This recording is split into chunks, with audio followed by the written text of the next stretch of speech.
Hi friends, மதிய சாப்பாடு mini vlog தான் பார்க்க போகிறோம். காலையில் டிஃபன் வந்து ரவா உப்புமா தான் பசங்களுக்கு செஞ்சு கொடுத்துட்டா சூப்பராக வந்துருந்தது ரவா உப்புமா.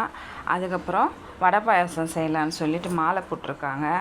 சேமியாவை நெய்யில் வறுத்துட்டு முந்திரி திராட்சை ஜவ்வரிசி சேமியா எல்லாம் வெந்த பிறகு சுகர் போட்டு பாயாசம் ரெடி ஆகிடுச்சு. ஒரு பக்கம் சாதமும் வடிச்சிட்டேன். சாம்பாருக்கு தாளிப்பு போட்டு காயெல்லாம் சேர்த்து சாம்பாரும் ரெடி பண்ணிட்டேன். அதுக்கப்புறம் கல்யாணம் விட்டு வாழைக்காய் செய்யலான்னு வாழைக்காவை வேக வச்சு மசாலா வறுத்துட்டு பொடி பண்ணி வச்சுருந்தேன். வெங்காயத்தை வதக்கிட்டு மசாலாவும் சேர்த்து வாழைக்காவும் சேர்த்தாச்சு.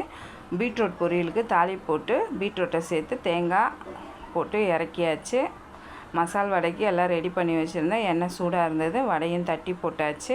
நல்லா மொறுன்னு வந்திருந்தது. அந்த எண்ணெயிலேயே அப்பளத்தையும் வறுத்தாச்சு. பசங்க ரோஸ் மில்க் கேட்டாங்க. அந்த கேப்பில் போட்டும் கொடுத்துட்டேன்.